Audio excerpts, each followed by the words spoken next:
nədən danışacağım bilirsiniz? Böyük bir faciədən danışacağım.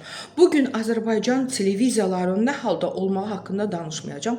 Çünki zamanında mən də efirlərdə olmuşam. Müəyyən strategiyanı bilirəm. Çünki özəl kanallar özünü dolandırmalıdır və s. və ilaxır. Sözüm onda deyil. Sözüm ondadır ki, bugün efirə çıxarılan bəzi insanlar və bəzi aparıcılar nə deyəcəyinin fərqində deyil və deyəcəyinin arxasında nələr olacağının fərqində deyil. Bu yaxında verilişə baxmamışdım, amma hissələr qabağıma çıxdım və orada gördüm ki, sosial şəbəkədə gördüm və orada gördüm ki, aparıcının biri deyir ki, qız uşaqları rayondan qızlarınızı Bakıya oxumağa, ali təhsil almağa qız uşaqlarınızı göndərməyin. Valideynlər qız uşaqları gəlir burada açıq-saçıq giyinir, nə bilim, nə edir, nə işlərlə məşğul, göndərməyin. Elə bölgələrdə qoyun, təhsil alsınlar və s. və ilaxır. Bundan başlamaq istəyirəm və demək istəyirəm ki, bugün Azərbaycan dövləti kifayət qədər işlər görür ki, Azərbaycanda qızlar təhsil alsın. Burada söhbət tək qızlardan getmir, amma adətən baş verən bütün hadisələrdə qızlar və qadınlar günahkar çıxır. Burada bölgələrdən gələn oğlanları da deyə bilərik ki, gəlirlər, tüfeyli hərət sürürlər, narkomaniyaya qurşanırlar, spirtli içki alüdəçisi olurlar və s. və ilaxır. Amma nədənsə hər yerində duran reyting xatirinə qadınların, qızların üzərinə püskürür öz zəhərini. Nəyə görə? Bugün insanlar dünyaya inteqrasiya edir. Bugün ailələr var ki, uşaqlarını xaricə göndərir, getsin xarici ölkələrdə oxusun, sonradan ölkəyə daha peşəkar mütəxəssis kimi qayıtsın. Bugün Azərbaycan kifayət qədər inkişaf eləmiş sivil bir dövlətdir. Azərbaycanda olan bir çox ali təhsil məktəblərinin xarici dövlətlərlə, xarici dövlətlərin universitetləri ilə əlaqələri var. İkinci, üçüncü kursdan bu tələbələri göndərirlər oxumağa, peşələrini biraz da mükəmməlləşdirməyə, daha peşəkar mütəxəssis olmağa. Amma bugün bir aparıcının çıxıb, sosial veriliş aparan aparıcının efirdən bunu söyləməyi çox bərbaddır. Çünki ola bilər ki, hansısa ailələr o qız uşağı orada mübarizə aparır oxumaq üçün. Ali təhsil almaq onun bəlkə də yeganə çıxış yoludur ki, ayaqların üstündə dura bilsin, ali savadlı bir insan ola bilsin. Amma bugün hansısa bir aparıcının efirdən bunu söyləməyi o ailədə, o qız uşağının üzərində olan baskıların artması deməkdir. Və mən bunu qınayıram. Çünki belə şeylər deyiləsi deyil. Nəticədə fərq eləmir bölgələrdən gələn, paytaxtda olan fərq eləmir ki, hər şey ailədən asılıdır. Hər şey ailədən asılıdır. Qız uşağı, oğlan uşağı nə qədər baskılarla böyüyərsə, nə qədər qadağalarla böyüyərsə, nəticədə o qədər həyatda öz yerini tapa bilməyəcək, yanlışlar yapacaq. Amma nə qədər o göz açıq, sərbəst, amma nəzarətdə böyüyərsə, o uşaq həyatı boyu yanlış eləməz həyatında. O uşağın arxasındakı valideynləri durur, o həyatı boyu qız ya oğlan öz həyatında heç bir yanlış eləməz. Amma gəlin digər tərəfdən baxaq, bu dünyada yaşayan hamı mələkdirmi? Azərbaycanda hamı mələkdirmi? Heç kim həyatında heç bir səhv eləməyibdir. Səhvin ən böyüyü odur ki, bir böyük telekanalda bir aparıcı çıxıb belə bir təbliğat aparır.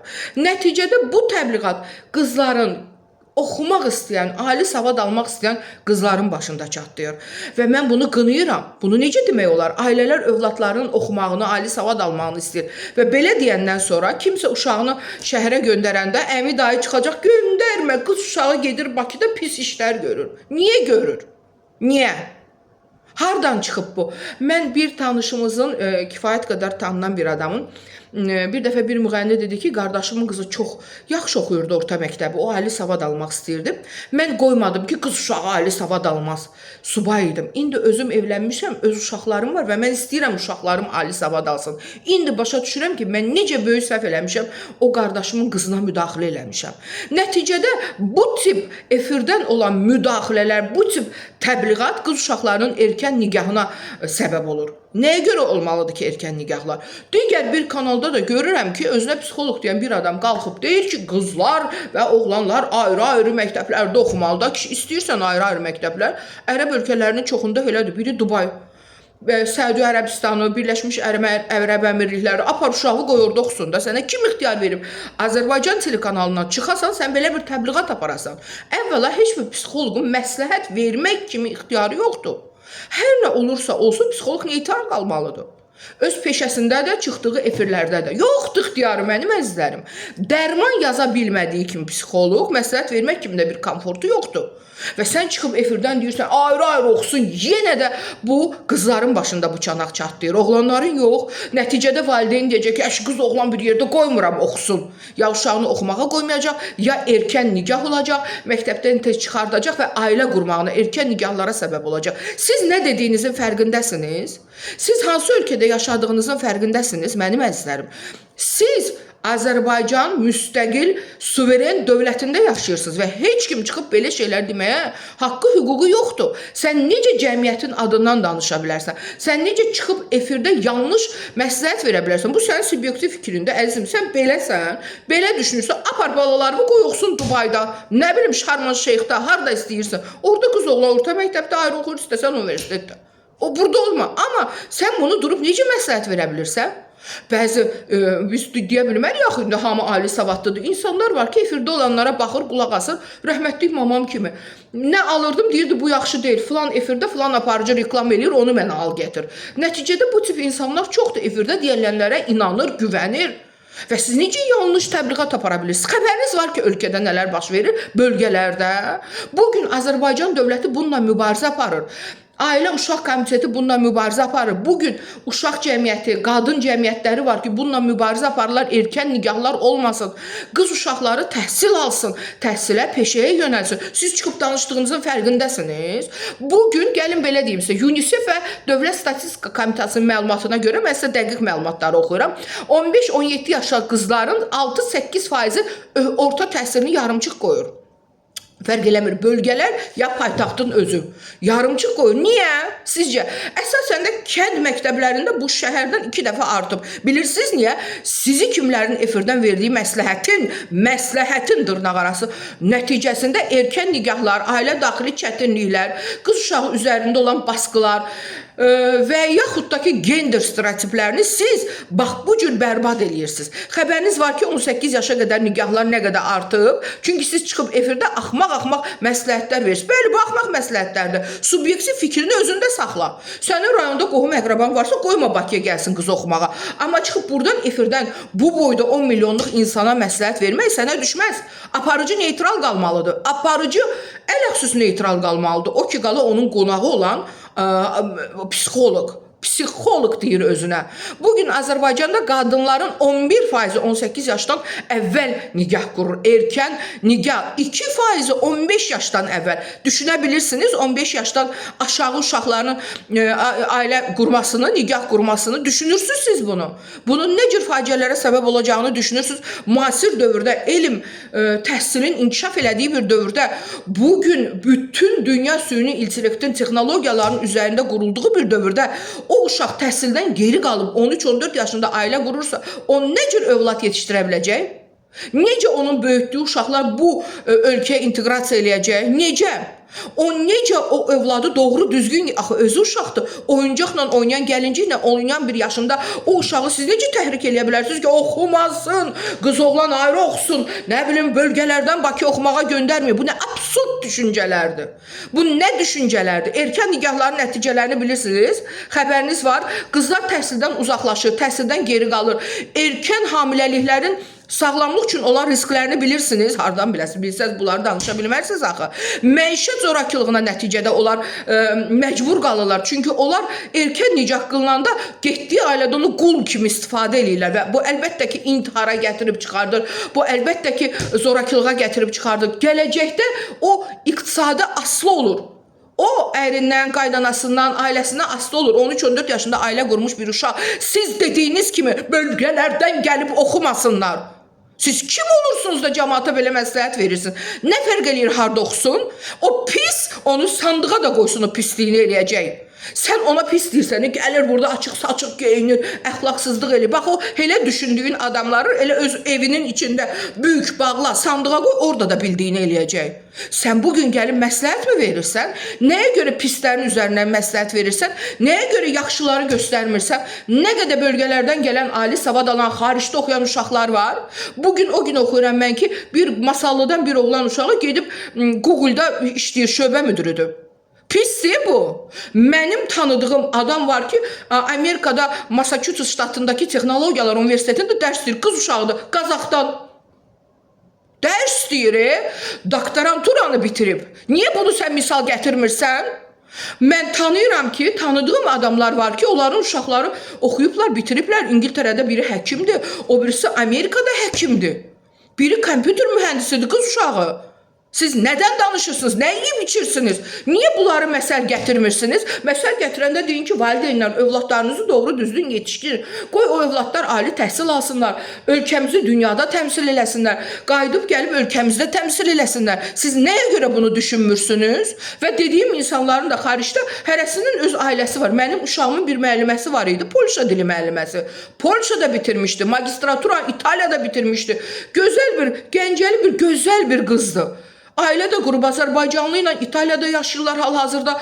Ailə qrupu oxuyurlar daha doğrusu savadlarını, doktoranturanı bitirirlər ki, sonra ölkəyə savadlı mütəxəssis kimi gəlsinlər. Siz nə Gəncədən, bəli bölgədən, siz dediyiniz bax o bölgələr var ha, o bölgələr yetərin qədər əxlaqlı, tərbiyəli övladlar böyüdürlər. Mən bilmirəm siz hansı dünyada yaşayırsınız, hansı bölgələrdən danışırsınız, amma bəstirin özünüzə qara yaxdınız, bəstirin.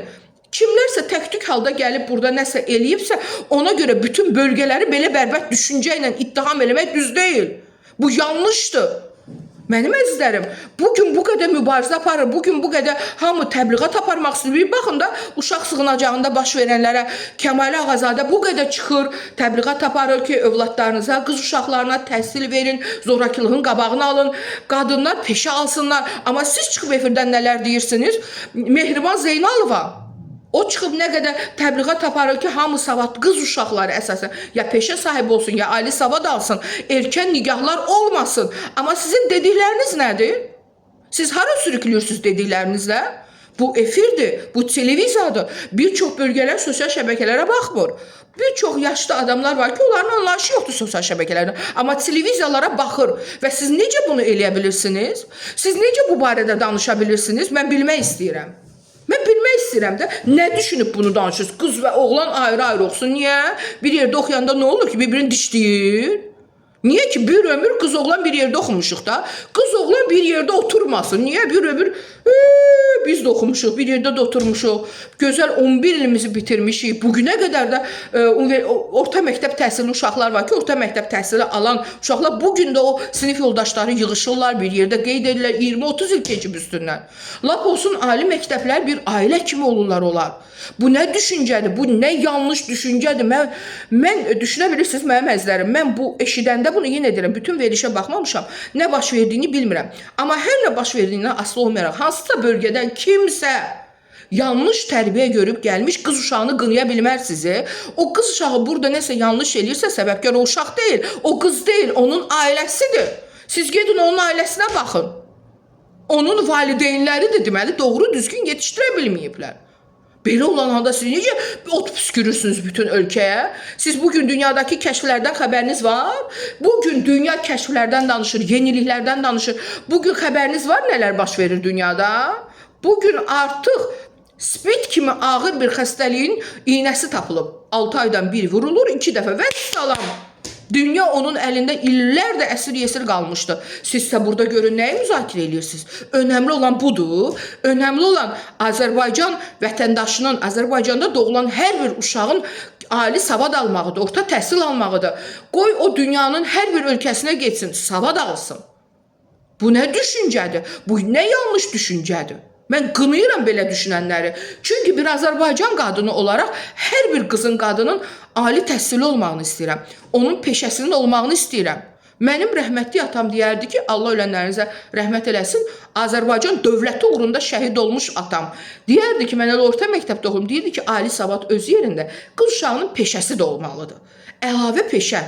Nə bilim, dərzimi, saç ustasımı, bilmirəm, əlavə bir peşəsi də olmalıdır ki, ali təhsil zamanı, oxuyan zamanı onun valideynləri olmayanda o peşə ona kömək olsun. Bəli, mənim atam, mən hələ 9-cu sinifdə oxuyanda rəhmətə getmişdi və mən bax o salonda saç ustası işləyə-işləyə universitetimi oxumuşam.